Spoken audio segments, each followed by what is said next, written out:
Assalamualaikum warahmatullahi wabarakatuh. Selamat bertemu kembali pada acara perkuliahan TKSDL kali ini. Materi kita adalah pengembangan sistem pertanian secara partisipatif dalam Dasmikro. Subcapaian pembelajaran pada pertemuan kali ini adalah bahwa mahasiswa diharapkan mampu memahami strategi penerapan rancangan konservasi tanah dan air dengan konsep pemeliharaan lahan secara partisipatif. Ada 6 bahan kajian yang akan kita ulas. Yang pertama adalah konsep pengembangan farming system secara partisipatif. Yang kedua, petani sebagai peneliti dan penyuluh. Yang ketiga, konsep pemberdayaan masyarakat. Yang keempat, perencanaan lahan pertanian untuk konservasi. Yang kelima, dukungan pasar. Dan yang keenam adalah pengembangan usaha pedesaan. Nah, menuju ke konsep yang pertama, menuju ke bahan kajian yang pertama, kita akan melihat pada pengembangan farming system secara partisipatif. Pertanyaannya adalah mengapa perlu dikembangkan farming system secara partisipatif. Ada 3 background atau latar belakang dari permasalahan ini. Yang pertama adalah bahwa ada tantangan pemenuhan produksi pertanian untuk kebutuhan pangan. Kemudian yang kedua, adanya perubahan konsep pengembangan kawasan pedesaan menjadi kawasan yang bersifat atau mempunyai ciri perikehidupan yang berkelanjutan atau sustainable livelihood.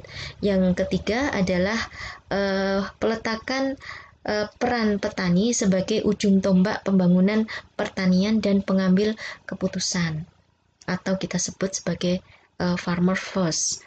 Nah, untuk permasalahan atau latar belakang yang pertama, bahwa ada tantangan pemenuhan kebutuhan pangan, kita semua sudah mengetahui bahwa lahan kita merupakan sumber daya alam yang terbatas. Lebih dari 50% lahan di seluruh dunia itu berada dalam kondisi yang terdegradasi, baik berada dalam tingkat degradasi yang medium sampai sangat terdegradasi.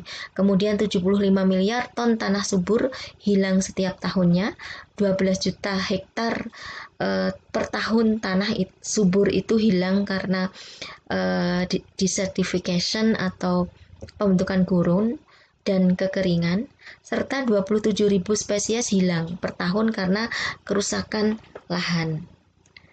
Nah, di sisi lain, kawasan pertanian yang diharapkan bisa menjadi kawasan yang bersifat sustainable livelihood itu nanti harus memenuhi salah satunya adalah ini pemeliharaan atau peningkatan dari produksi sumber daya alam yang berkelanjutan dalam waktu yang lama.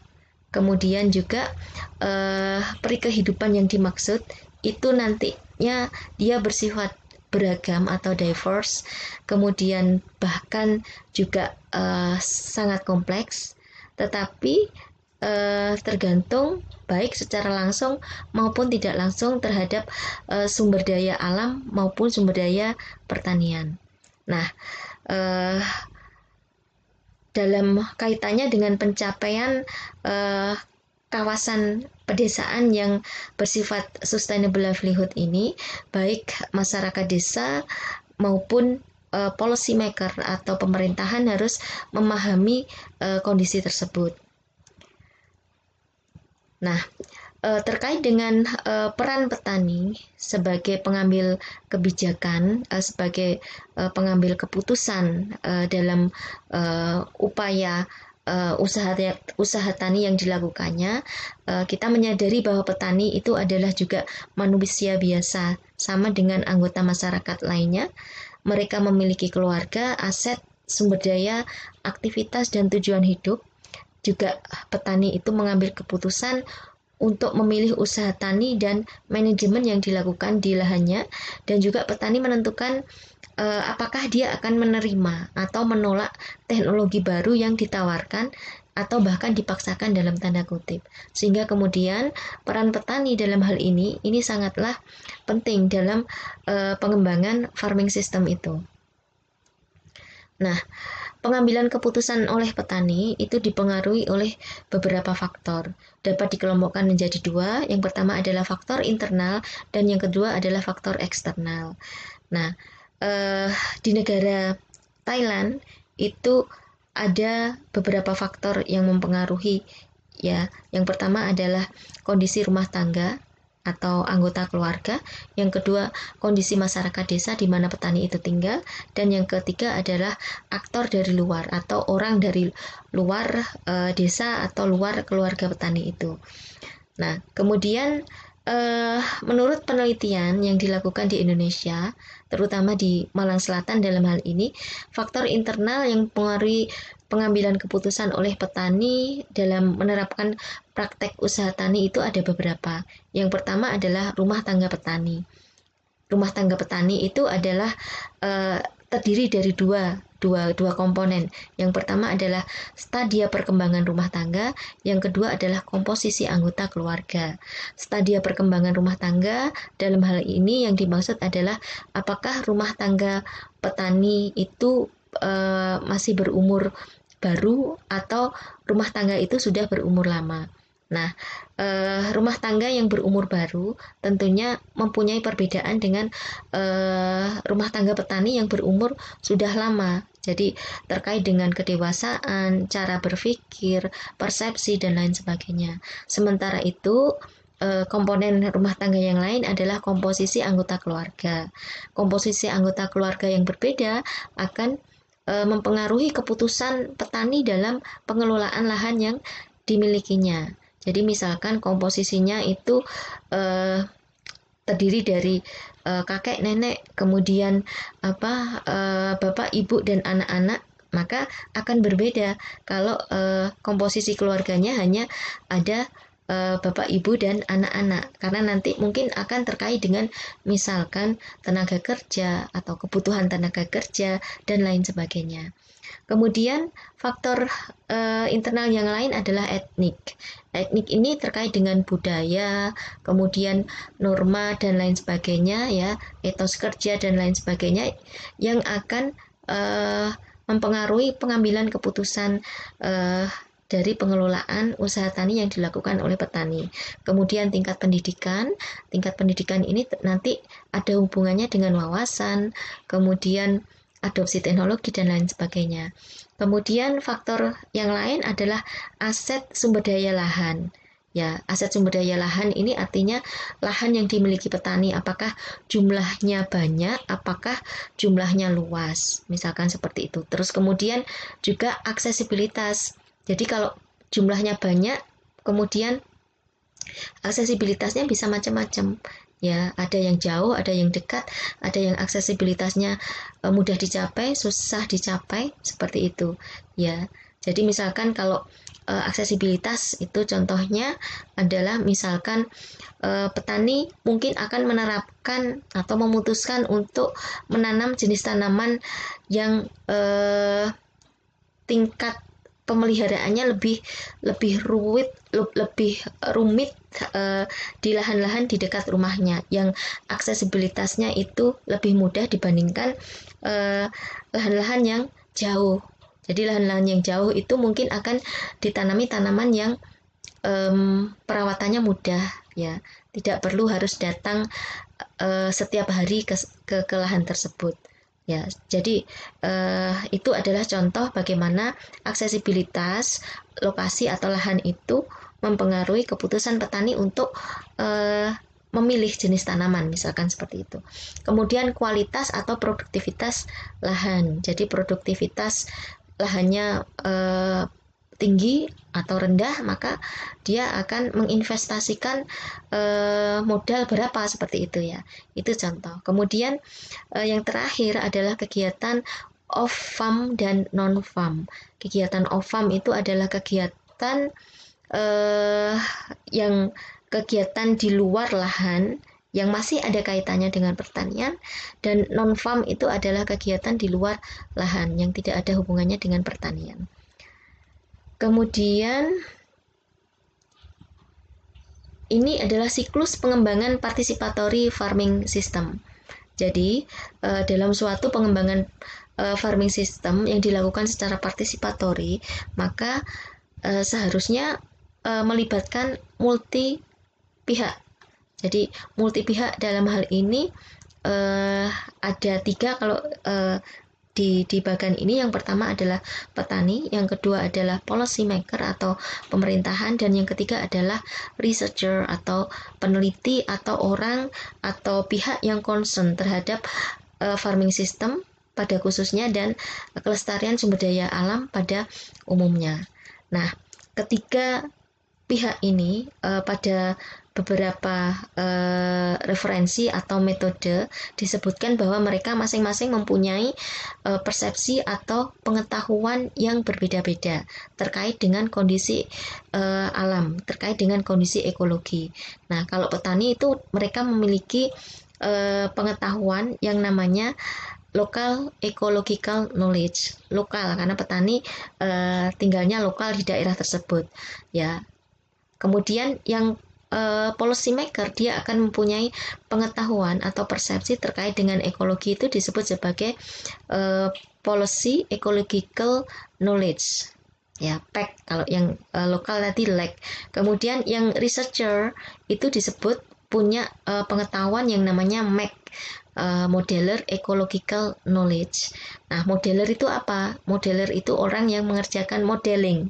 Modeling itu adalah ilmu pendugaan, prediksi yang biasanya dilakukan oleh saintis, ya, untuk pendugaan apa? Pendugaan terhadap fenomena-fenomena terkait dengan alam, pertanian, manusia, dan lain sebagainya, ya, berdasarkan teori-teori yang bersifat scientific, seperti itu. Nah, multi pihak ini bersama-sama dengan pengetahuan dan persepsi yang dimilikinya bekerja bersama-sama untuk mengembangkan farming system. Ya, jadi bekerja bersama. Apa yang dilakukan adalah yang pertama membandingkan, comparison dari conventional farms versus agroecological farms. Ya, jadi membandingkan itu. Ya. Nah, konvensional itu apa? Konvensional farm itu usaha pertanian yang pada umumnya dilakukan oleh petani pada saat ini. Ya, dengan input yang dari luar yang tinggi, terus kemudian tanpa memperhatikan kondisi lingkungan, seperti itu. Sementara agroecological farms itu adalah pertanian yang memperhatikan kondisi agroekologi, ya, seperti itu. Nah, ketika ini sudah dilakukan pembandingan itu, maka harus dilakukan pengukuran. Nah, pengukuran yang dilakukan itu dilakukan pada beberapa parameter. Nah, parameternya bisa parameter biofisik, parameter alami, sosial, human, finansial, ekonomi, dan lain sebagainya. Budaya juga ada di situ. Nah, ketika pengukuran sudah dilakukan, maka kita akan mendapatkan data-data itu tadi. Ya, data-data itu tadi kemudian dianalisa, kemudian antar parameter dianalisa, kemudian trade off, dan kemudian akhirnya diputuskan aksi, ya, aksi berupa investasi dan aktivitas, ya, terkait dengan farming system yang diputuskan untuk dikembangkan, ya, berdasarkan pertimbangan yang telah dilakukan dan juga analisa yang sudah dilakukan tadi. Nah, seperti itu. Itu adalah bahan kajian yang pertama. Bahan kajian yang kedua adalah petani sebagai peneliti dan penyuluh. Nah, petani sebagai peneliti. Nah, peneliti itu adalah researcher tadi, ya. Jadi kalau researcher tadi ada sendiri kan, dia modeler tadi, ya. Tapi kemudian dalam hal ini seiring dengan perkembangan zaman, petani itu harus diposisikan sebagai researcher. Jadi sehingga kemudian ada kegiatan yang namanya community based participatory research. Ya, community based participatory research. Apa itu CBPR? Ya, itu tadi, ya, merupakan pendekatan kolaboratif untuk meneliti, ya, untuk melakukan penelitian di mana melibatkan semua partner yang dianggap setara dalam semua proses penelitian yang dilakukan, serta adanya rekognisi. Ya, rekognisi itu ya, menerima keunikan dari masing-masing itu tadi, partner itu tadi, ya, seperti itu. Nah, si BBR itu juga dia bertujuan untuk mengkombinasikan antara knowledge dan juga aksi, ya, untuk apa ya, untuk adanya social change atau perubahan sosial dalam rangka untuk mengembangkan atau meningkatkan kesehatan masyarakat dan juga mengeliminasi atau menurunkan perbedaan perkembangan masyarakat antara community satu dengan community yang lain. Nah, terkait dengan research and development di bidang agriculture itu ada paradigma-paradigma. Jadi paradigma lama sampai paradigma terbaru. Nah, di sini ada 4 paradigma yang telah kita lalui sampai yang terakhir, ya. Yang pertama pengembangan research and development di bidang agriculture dengan menggunakan transfer teknologi. Yang kedua dengan menggunakan farming system research. Yang ketiga dengan menggunakan farmer participatory research. Kemudian yang terakhir adalah dengan paradigma people center innovation and learning. Nah, masing-masing paradigma ini mempunyai penjelasan baik di bidang dalam hal waktu atau era di situ, ya. Kemudian model of activities, bagaimana petani dilihat oleh saintis itu researcher tadi. Kemudian bagaimana saintis atau researcher tadi dilihat oleh petani dan lain sebagainya di situ, ya, sampai inovator di situ. Nah, terkait dengan waktu, maka kita lihat di situ transfer of technology itu dia berkembang pada tahun 60-an, ya. Farming system research paradigma itu berkembang antara tahun 70 sampai 80-an dan seterusnya di situ sampai people center innovation and learning itu berkembang pada tahun 2000-an. Nah, kita lihat lagi di situ misalkan, ya, farmer seen by scientists, ya. Itu jadi kita lihat di situ pada saat ada perubahannya. Jadi yang pertama pada saat transfer of technology itu farmers itu dianggap sebagai progressive adopters. Progressive adopters itu adalah adopter itu dia petani. Petani itu bisa mengadopsi teknologi secara cepat seperti itu, ya. Kemudian berkembang lagi dia menjadi object of study and source of information, ya. Itu pada paradigma yang farming system research. College sebagai kolega pada paradigma farmer participatory research. Dan kemudian yang terakhir pada paradigma terakhir petani itu dianggap sebagai partner oleh researcher tadi, ya, entrepreneur, innovators, juga dia setting the agenda. Jadi bisa membuat agenda si petaninya itu. Nah, kayak gitu. Nah, sama halnya dengan farmers role, ya. Jadi dari learn, adopt, and conform itu dia kemudian provide information for scientists sampai dengan empowered co-innovators, dan juga dia berfungsi sebagai negosiator, ya.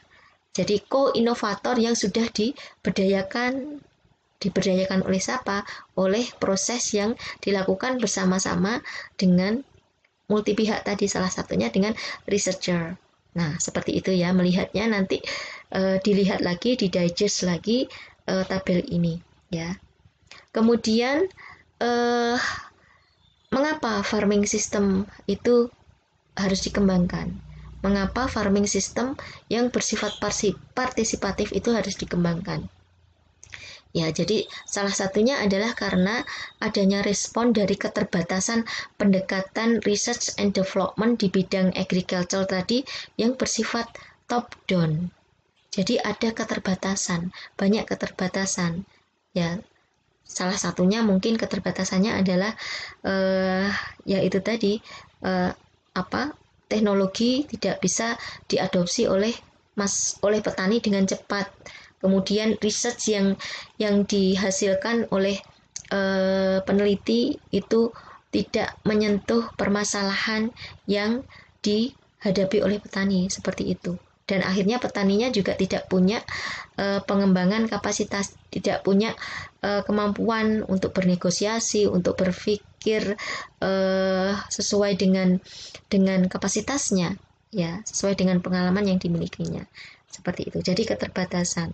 Nah, tujuan dari participatory farming research itu ialah yang pertama perubahan orientasi terhadap struktur research and development di bidang agriculture tadi ya. Kemudian yang kedua meningkatkan kapabilitas penelitian berbasis petani atau masyarakat. Yang ketiga mengembangkan kelembagaan sosial dan politik yang baru. Ini menurut Okali ya pada tahun 94.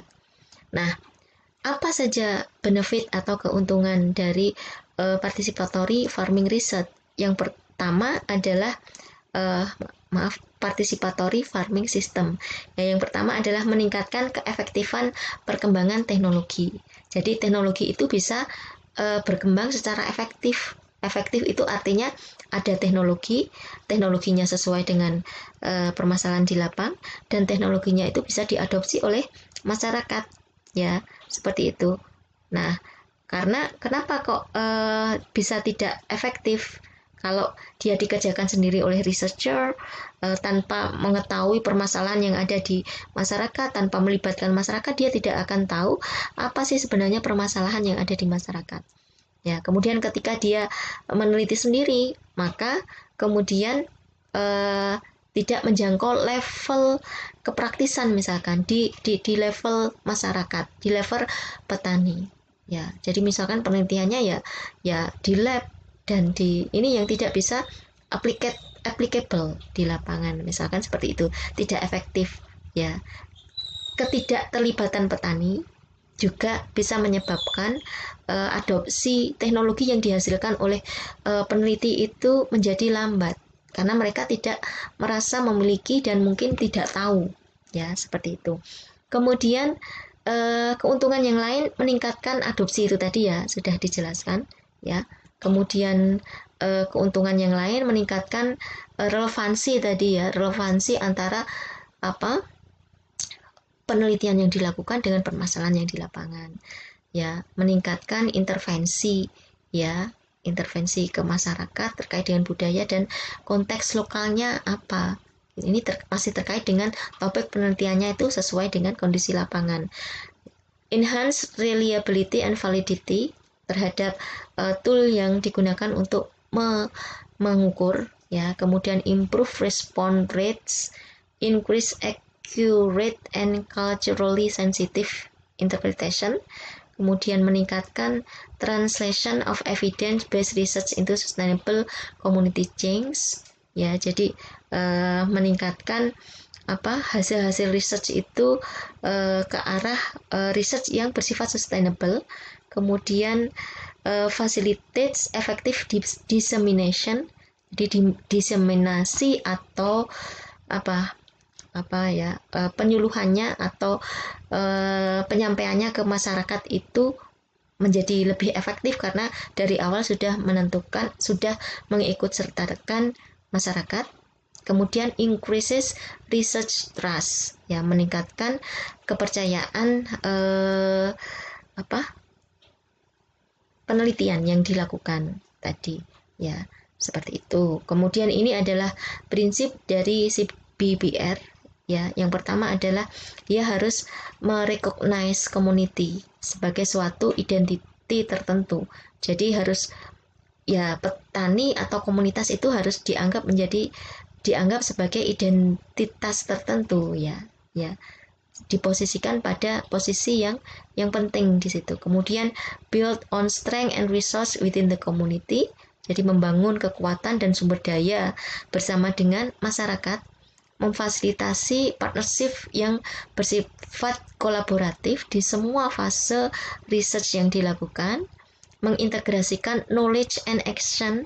Jadi kalau CBBR itu salah satu cirinya di situ ada knowledge-nya, scientific, dan juga setelah itu ada aksinya, ya, seperti itu. Kemudian promotes co-learning and empowering process, ya, terhadap masyarakat yang sifatnya itu setara. Kemudian involve a cyclical and incremental process. Jadi CBBR itu nantinya dia harus berupa siklus, dan siklusnya itu semakin berkembang seperti itu, ditujukan untuk kesehatan ekologi, ya, kesehatan ekologi. Kemudian disseminates finding and knowledge gain to all partners, jadi mendiseminasikan semua temuan dan juga knowledge yang didapatkan dari proses CBBR itu ke semua partner. Seperti itu. Itu adalah bahan kajian yang kedua. Nah, bahan kajian kita yang ketiga adalah konsep pemberdayaan masyarakat. Nah, pemberdayaan masyarakat itu merupakan suatu proses yang dia berupa siklus. Nah, siklusnya itu merupakan ada 4, ya, di sini dalam hal ini ada kajian, perencanaan, pelaksanaan, monitoring, dan evaluasi. Jadi kajian itu kajian terkait permasalahan apa yang ada di masyarakat, ya, permasalahan apa yang perlu diselesaikan di level masyarakat. Kemudian setelah mengerti permasalahannya apa, kemudian kita melakukan perencanaan. Nah, perencanaan itu programnya apa yang akan dilakukan dalam mengatasi permasalahan yang ada, ya. Kemudian ada pelaksanaan program dari perencanaan itu tadi, dan kemudian program yang dilaksanakan itu dimonitor, dievaluasi. Nah, ini kemudian siklusnya selalu berputar. Ketika monitoring, evaluasi, kemudian ditemukan suatu permasalahan, maka dikaji lagi, kemudian dibuat rencana yang baru untuk memperbaiki kondisi, ya, kondisinya. Kemudian rencana baru itu dipresentasikan dalam bentuk program, ya, untuk perbaikan, begitu seterusnya. Nah, ketika ini kita lakukan secara partisipatif, maka semua siklus dari A sampai D itu dilakukan bersama-sama dengan multi stakeholder atau multi pihak yang tujuannya satu, yaitu untuk memberdayakan masyarakat, ya, seperti itu. Nah, berbicara tentang partisipatif, maka partisipatif itu artinya adalah keikutsertaan. Partisipasi masyarakat berarti masyarakat ikut serta di situ. Partisipasi stakeholder, maka semua stakeholder yang ada di suatu wilayah harus berpartisipasi, harus ikut serta dalam kegiatan yang sudah ditentukan. Nah, jadi partisipasi itu adalah keikutsertaan orang luar, baik itu misalkan para petugas lembaga-lembaga pembangunan masyarakat dalam kegiatan kemasyarakatan, dan bukan masyarakatnya yang ikut serta dalam kegiatan orang luar, ya, seperti itu. Konsekuensi dan harapannya adalah bahwa masyarakat itu diposisikan sebagai subjek, bukan objek suatu pembangunan. Jadi kalau subjek itu ya mereka harus aktif, harus tadi itu yang siklusnya tadi, mengkaji permasalahannya apa di daerah mereka, kemudian merencanakan, ya, mengkaji permasalahan, merencanakan, melaksanakan, memonitoring. Jadi menjadi subjek, bukan justru menjadi objeknya. Kemudian program dirancang oleh masyarakat itu tadi, ya, tetapi difasilitasi oleh orang luar atau kita sebut sebagai fasilitator. Nah, dalam rangka untuk melakukan kegiatan pemberdayaan secara partisipatif, itu ada dua metode yang bisa digunakan. Yang pertama adalah metode PRA, yang kedua RRA. PRA itu adalah Participatory Rural Appraisal, RRA adalah Rapid Rural Appraisal. Ya, kenapa kok di rural? Karena memang ini tujuannya adalah untuk di rural, ya, pembangunan di pedesaan. Ya, seperti itu. Sebenarnya di urban juga sudah berkembang ya pada saat ini partisipatory di urban, tapi pemberdayaan pada umumnya tidak hanya di perkotaan, di pedesaan juga ditekankan. Nah, kalau RRA itu rapid rural appraisal. Jadi mengkaji suatu kondisi desa dengan cara yang rapid. Ya, rapid itu cepat, ya. Cepat mendapatkan data, dianalisis dan lain sebagainya. Nah, kalau PRA itu agak sedikit berbeda, ya.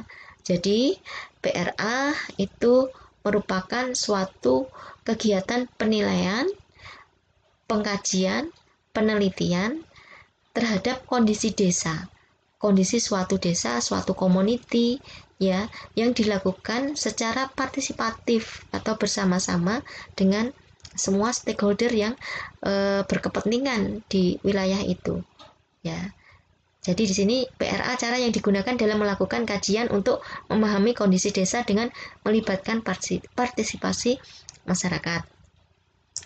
Nah, ini adalah prinsip PRA. Jadi ada banyak prinsip PRA.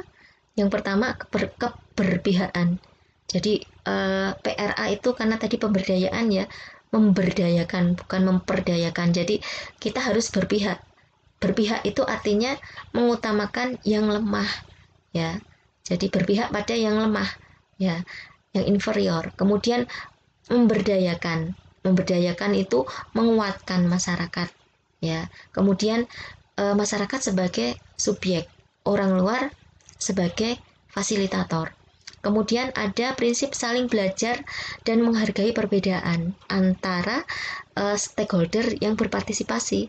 Kemudian ada prinsip triangulasi. Nanti triangulasi akan saya jelaskan di belakang. Kemudian prinsip mengoptimalkan hasil. Jadi hasil yang optimal itu diperoleh dengan mengoptimalkan informasi yang diperlukan, kemudian menentukan jenis dan kedetailan informasi yang akan didapatkan. Kemudian PRA itu bersifat terbuka. Terbuka itu artinya tool-toolnya atau alat untuk melakukan PRA, metode untuk melakukan PRA itu selalu berkembang, ya, dan selalu bisa diupdate. Kemudian prinsip PRA itu belajar dari kesalahan, ya. Jadi dalam hal ini tidak ada pihak yang salah, ya, karena kesalahan itu kemudian dipakai untuk perbaikan, ya, seperti itu. Kemudian ada orientasi praktis, jadi kepraktisan, ya, karena harus diimplementasikan nanti. Kemudian itu tadi, ya, yang ini adalah triangulasi tadi. Jadi prinsip triangulasi artinya dalam memahami, mengkaji, meneliti tentang suatu wilayah, suatu community, suatu desa, itu sumber informasinya harus beragam, ya. Satu, sumber informasinya beragam itu artinya ketika kita bertanya itu tidak hanya bertanya pada satu pihak, ya. Kita bertanya pada satu pihak harus dikonfirmasi ke pihak yang lain. Jadi lebih dari satu orang atau satu kelompok, ya, seperti itu. Kemudian teknik PRA-nya itu beragam. Tadi saya sudah sebutkan bahwa PRA itu dia sifatnya terbuka, artinya dia bisa diupdate teknik-tekniknya. Nah, tekniknya banyak di situ, teknik untuk melakukan PRA, ya. Misalkan menggunakan teknik peta potensi desa, transek desa, kemudian diagram Venn dan lain sebagainya. Nah, apa itu teknik itu? Nanti kita akan pelajari, ya, dalam bentuk yang lain, ya. Kemudian tim PRA-nya harus beragam. Jadi tim yang diturunkan ke komunitas atau ke desa untuk pemberdayaan tadi itu harus beragam, tidak hanya satu disiplin ilmu, harus multidisiplin, tidak hanya orang pertanian misalkan, dia bisa juga orang teknik, orang sosial, orang ekonomi dan lain sebagainya. Ya, karena permasalahan di lapangan itu kompleks, tidak hanya pertanian. Kalaupun pertanian, dia juga related dengan bidang yang lainnya, seperti itu misalkan. Nah, ini adalah 3 unsur utama PRA. Ya, yang pertama adalah berbagi pengetahuan dan pengalaman melalui teknik-teknik PRA. Ya, kemudian dari situ kemudian ditentukan program, baik program jangka panjang maupun jangka pendek. Nah, 3 unsur ini jika dilakukan maka akan terjadi proses pembelajaran, ya, yang dibantu dengan alat bantu tadi, yang akhirnya dia akan menghasilkan output atau keluaran berupa program. Ya. Ini adalah harapan dalam pelaksanaan metode PRA, ya, sebagai metode yang bottom up approach. Bottom up itu artinya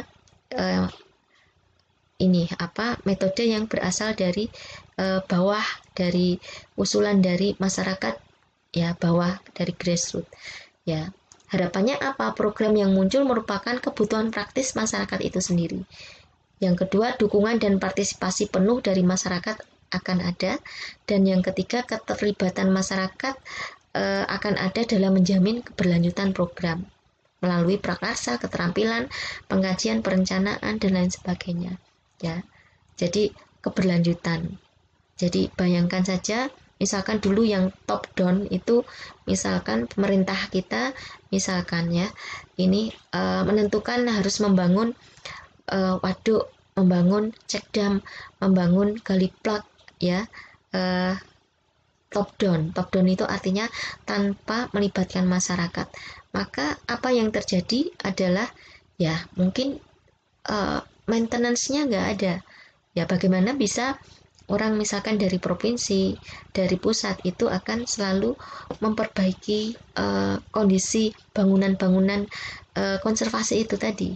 Jadi yang berperan banyak seharusnya adalah masyarakat di sekitarnya atau petani di sekitarnya, karena mereka adalah sebagai ujung tombak, sehingga kemudian ketika mereka dilibatkan maka keberlanjutan program itu juga akan menjadi ada. Nah, itu adalah bagian bahan kajian ketiga. Bahan kajian keempat adalah perencanaan lahan pertanian untuk konservasi dengan pendekatan das mikro dalam sekolah lapangan. Jadi perencanaan lahan pertanian ini nanti akan dilakukan melalui metode sekolah lapangan, ya. Jadi ini adalah permasalahan dan fakta, ya, mengapa harus ada perencanaan konservasi itu tadi, ya. Jadi sekitar 8 juta hektar lahan yang tercakup di 36 DAS di Indonesia itu mengalami kekritisan, ya.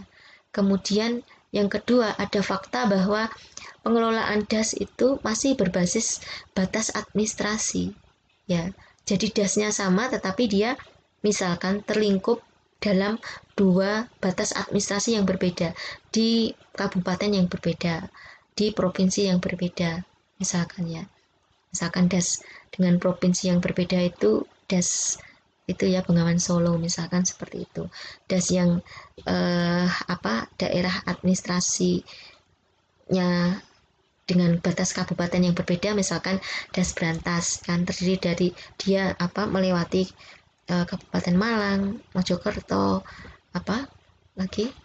Jombang, Kediri, seperti itu, ya. Jadi pengelolaan DAS masih berbasis batas administrasi, sehingga ketika batas administrasi diberlakukan maka kebijakannya akan berbeda.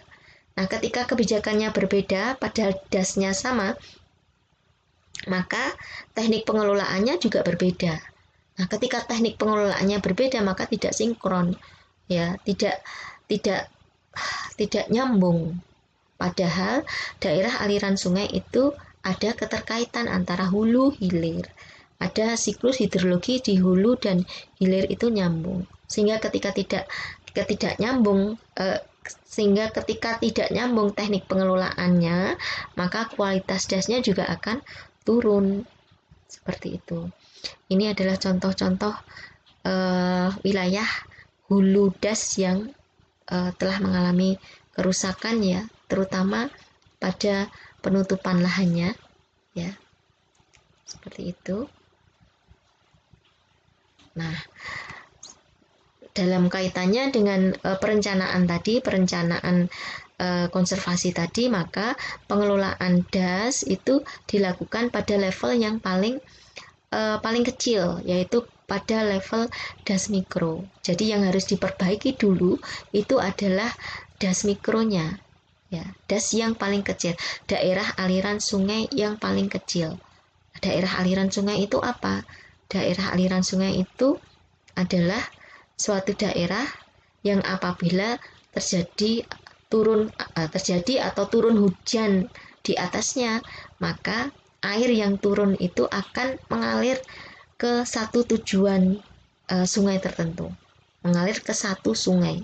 Nah, itu disebut das. Kalau mikro ya berarti yang paling kecil ya, seperti itu. Nah, jadi pengelolaan itu harus di level yang paling kecil.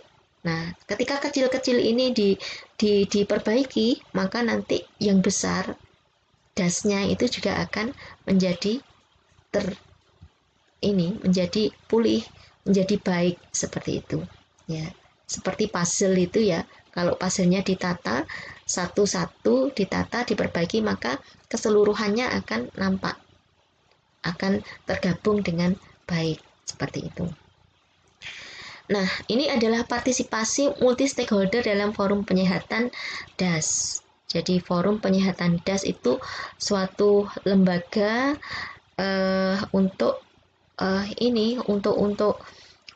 manajemen das ya, karena daerah aliran sungai itu harus dikelola ya, sehingga kemudian banyak muncul lembaga-lembaga yang bertujuan untuk mengelola das. Salah satunya adalah forum penyehatan das. Apa yang dilakukan adalah yang pertama memilih das prioritas. Kemudian yang kedua adalah setelah das prioritasnya dipilih, das prioritas itu adalah das yang mengalami kekritisan paling tinggi.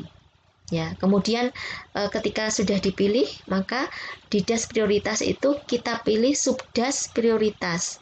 Artinya subdas yang juga mengalami kekritisan paling tinggi. Ya, kemudian di subdas prioritas itu kita memilih desa atau kelompok desa atau das mikro yang paling kritis, yang harus kita tangani ya, seperti itu. Nah, ini contoh das dan subdas tadi ya. Jadi daerah aliran sungai tadi. Ini batas-batas tangkapan air. Nah, apa sasaran fokus manajemen das mikro ya? Jadi yang pertama adalah menyamakan persepsi, konsep, dan metode atau cara pengelolaannya. Jadi antar stakeholder harus disamakan persepsinya terkait hal itu. Kemudian itu tadi memilih das mikro ya, dan menentukan mitra kerja kelompok. Jadi stakeholder yang bisa diajak bekerja sama.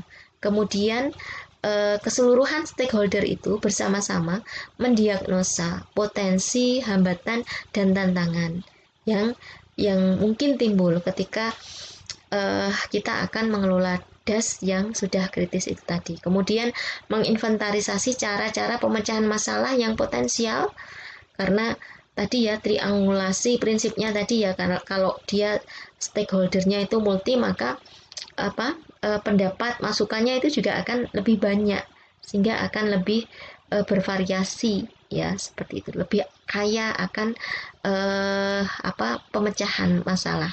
Kemudian menyusun prioritas cara pemecahan masalah, kemudian membuat rancangan pengelolaan das mikro seperti itu. Nah, rancangan Das Mikro itu kemudian setelah dibuat rancangannya, rancangan itu bisa digunakan sebagai dasar perencanaan desa partisipatif.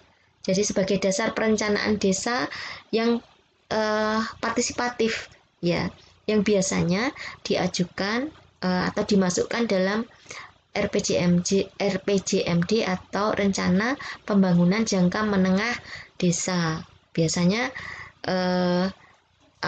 RPJMD itu proses ini ya. Jadi diskusi di desa, kalau desa ya, untuk menentukan rencana pembangunannya ya.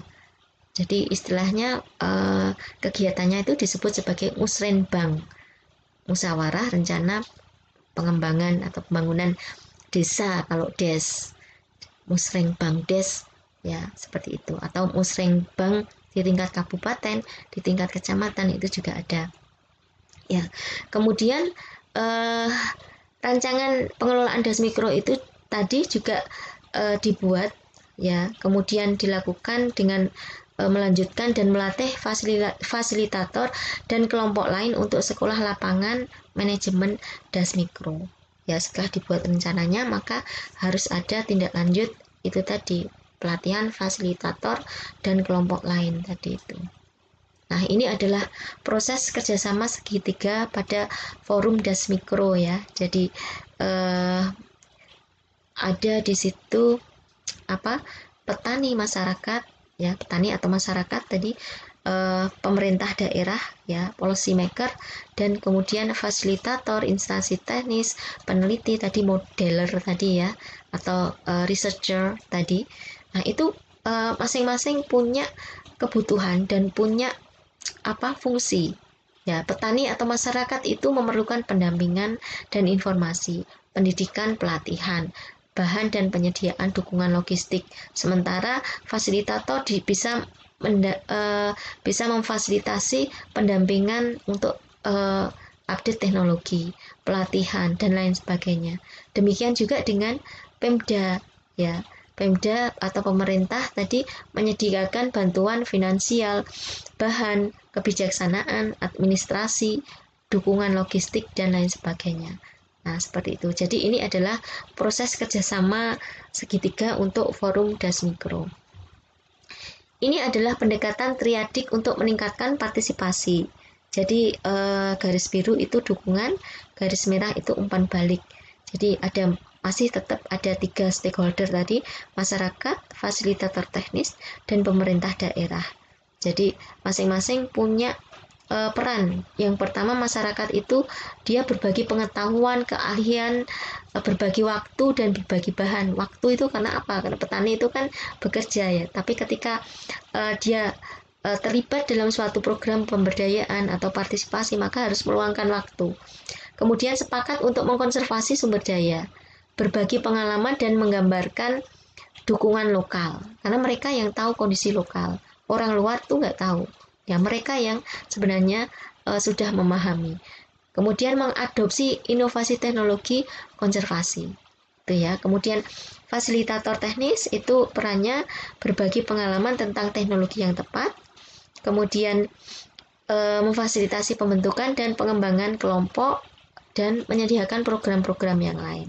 Kemudian Pemda menyediakan dukungan kebijakan, insentif, menyediakan dukungan finansial dan lain sebagainya. Ya, ini adalah pendekatan triadik. Kemudian ini adalah proses pelaksanaannya ya. Yang pertama memilih lokasi prioritas Das Mikro. Yang kedua, membangun kepedulian dan motivasi masyarakat. Yang ketiga, memfungsikan pengalaman belajar berupa sekolah lapangan, dalam bentuk sekolah lapangan. Membentuk dan memfungsikan forum Das Mikro, mempromosikan dukungan pemerintah daerah dan para pihak, serta menyediakan dukungan teknis dan penyihatan kelembagaan forum Das. Nah, ke semua step ini mengandung proses ini ya. Jadi dia ada proses evaluasi di dalamnya, ada proses monitoring dan proses fasilitasi. Nah, bagaimana cara menerapkan kegiatan konservasi tanah dan air di masyarakat? Nah, Apakah dengan pendekatan sekolah lapangan? Kita lihat. Jadi sekolah lapangan itu merupakan cara yang cepat dan tuntas. Meskipun dia lambat, tetapi dia sustainable. Dia berlanjut. Karena di situ ada proses. Karena lambat itu karena dia berproses. Ya, tapi dia bisa menyelesaikan permasalahan dengan cepat dan tuntas. Nah, sekolah lapangan itu merupakan proses belajar yang memberi kepercayaan dan menyediakan peluang untuk perkembangan potensi masyarakat. Ya, seperti itu. Kemudian sekolah lapangan itu merupakan sekolah terbuka tanpa dinding kelas, ya, keterlibatan multi pihak termasuk pemerintah di dalamnya. Di situ ada gambar orang dinas misalkan seperti itu. Ini tujuannya meningkatkan kapasitas kelompok masyarakat, menerapkan program pemerintah berbasis lokal, perubahan perilaku masyarakat sebagai dasar aksi nyata, penguatan jaringan kerjasama. Ya. Itu kemudian pola penyelenggaraan sekolah lapangan itu seperti ini. Jadi ada cakupan lokasi, ya, satu kelompok masyarakat dengan batas ekologi itu ya. Pesertanya itu maksimal 25 orang, kisaran waktunya itu 1 siklus, 1 tahun. Proses belajarnya itu berdasarkan pengalaman mereka. Pengalamannya kemudian diungkapkan, kemudian dianalisa bersama-sama, diputuskan bersama-sama, diterapkan bersama-sama.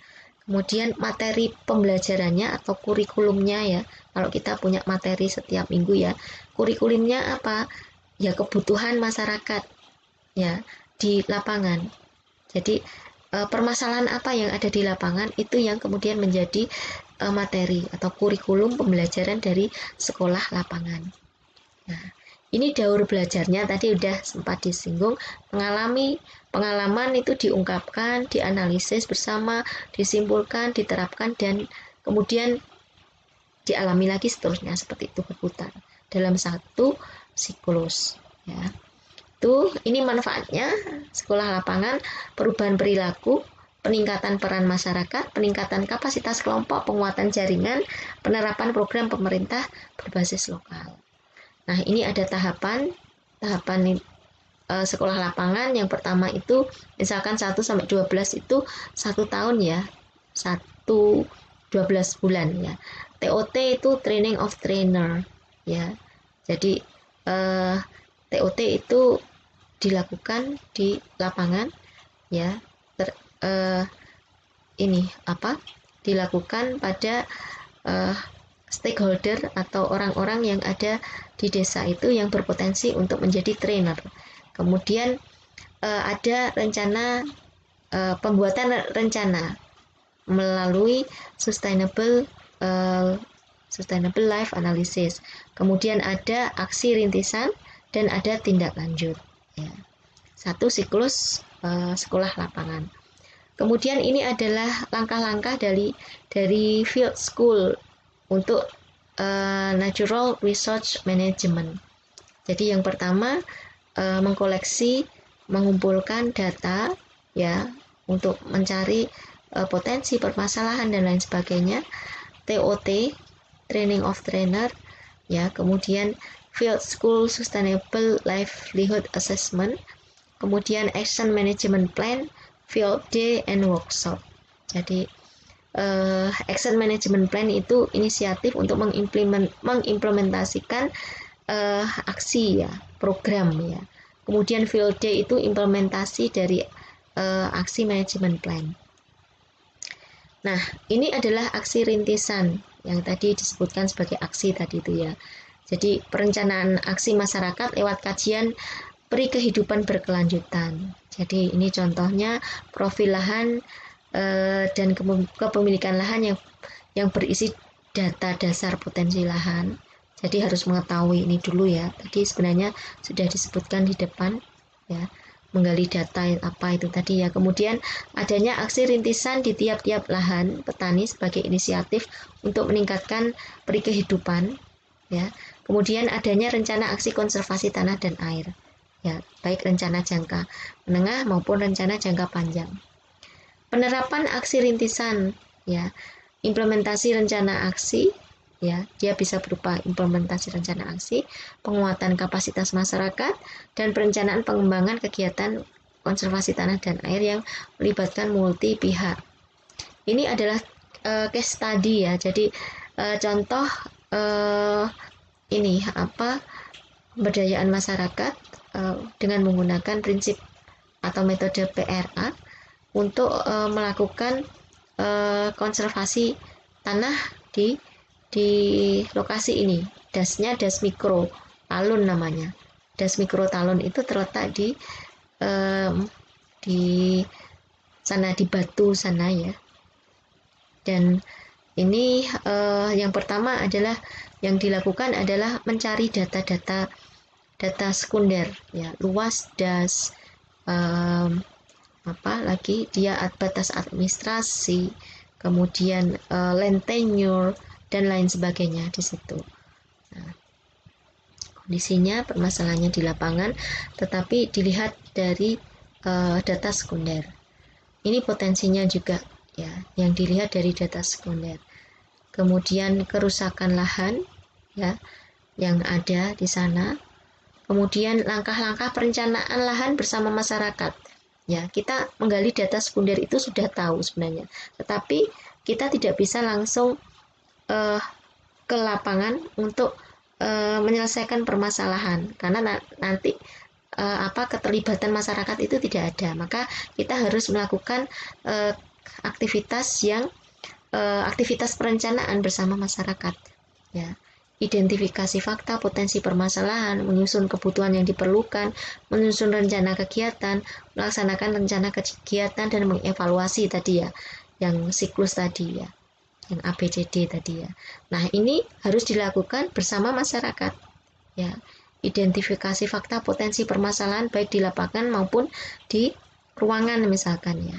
Seperti itu. Jadi yang atas itu adalah identifikasi dengan misalkan potensi, dengan tool PRA-nya itu potensi desa. Jadi mereka diminta untuk menggambar wilayah desanya, kemudian permasalahan apa yang ada di sana, digambarkan di sana, kemudian dikonfirm dengan transek desa misalkan. Jadi berjalan bersama-sama masyarakat di sepanjang transek yang sudah ditentukan, kemudian mengidentifikasi permasalahannya tadi yang sudah ditemukan tadi di ruangan tadi ya untuk mengkonfirmasi. Nah, seperti itu. Ini upaya pemecahan masalah ya, misalkan menurunkan sedimen, meningkatkan peresapan air, memperbaiki kondisi tanah, ya, menyediakan lapangan kerja ya. Misalkan seperti itu. Kemudian menyusun kebutuhan yang diperlukan untuk penyelesaian masalah dengan diskusi lagi. Ya, seperti itu. Kebutuhannya apa? Kebutuhan terkait biofisik, kebutuhan terkait kelembagaan, dukungan kelembagaan misalkan seperti itu. Ya. Ini rekomendasi pemecahan dari masyarakat yang kemudian dibantu digambarkan seperti ini. Ya, jadi misalkan mereka akhirnya ingin melakukan pengkayaan pohon, terus kemudian membuat SPA, membuat bangunan terjunan, karena di sana ada permasalahan itu, ya. Nah, ini contoh-contohnya ya, seperti itu. Ini contoh saja. Itu kemudian ini contoh yang lain bagaimana melakukan monitoring evaluasi keberhasilan manajemen das mikro Bangsri. Kalau tadi das mikro Talun ya yang terletak di Subdas Brantas Hulu, ini di das Bangsri ya. Jadi ini monefnya dilakukan secara partisipatif ya. Kemudian ada lokakarya teknis, matrik kualitas, laporan perkembangan, penilaian kinerja, pengembangan program ya. Kemudian semuanya itu didokumentasikan ya. Ada penguatan jaringan di sana salah satunya, dan juga pengembangan inovasi. Seperti itu. Nah, itu bahan kajian keempat. Bahan kajian kelima adalah dukungan pasar terkait dengan participatory farming system. Itu.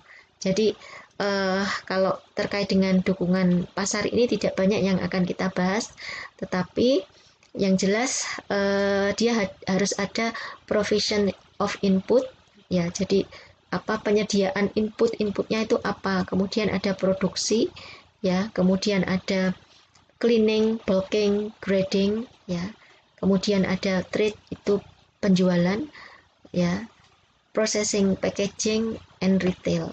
Nah, ini termasuk dalam satu siklus business environment ya. Jadi dia akan ada service dalam kaitannya dengan finansial, sertifikasi, konsultasi, saran dan lain sebagainya untuk dukungan pasar ini ya. Nah, selanjutnya bahan kajian yang keenam adalah pengembangan usaha di pedesaan. Jadi pengembangan sistem usaha taninya ini langkah-langkahnya ya. Yang pertama persiapan itu terdiri dari pemilihan lokasi, pembentukan tim multidisiplin. Jadi ketika farming system itu sudah dibangun, maka hasilnya itu mau dikemanakan tadi dukungan pasar. Kemudian bagaimana pengembangan sistem usaha taninya ya. Jadi ini tadi langkah-langkahnya, pemilihan lokasi untuk farming system, pembentukan tim multidisiplin, evaluasi terhadap faktor biofisik, identifikasi sumber daya dan hambatan ya, rumusan sistem baru dan strategi, implementasi, monitoring dan evaluasi ya. Kemudian perluasan program kegiatan. Nah, keseluruhannya itu tadi yang nomor 2 sampai 5 itu tadi ada alat-alat partisipatori ya, PRA itu tadi. Nah, ini salah satu ini ya bentuk dukungan tadi ya, dukungan untuk farming system tadi ya. Yang pertama kelembagaan. Jadi lembaganya harus ditetapkan dulu, harus dibuat. Tidak bisa sendiri-sendiri. Ya, orang mau jual sendiri mungkin akan sulit misalkan seperti itu. Kemudian ekonomi, dukungan budaya, politik, sosial dan biofisik. Nah, ini nanti akan terkait dengan kegiatan off-farm, non-farm, dan ini ya, on-farm yaitu. Jadi kurang itu. Yang satu on-farm, off-farm, dan non-farm. Seperti itu. Ya, jadi itu tadi keseluruhan dari materi kita kali ini. Ya, terima kasih atas perhatiannya. Kita ketemu di pertemuan yang lain. Assalamualaikum warahmatullahi wabarakatuh.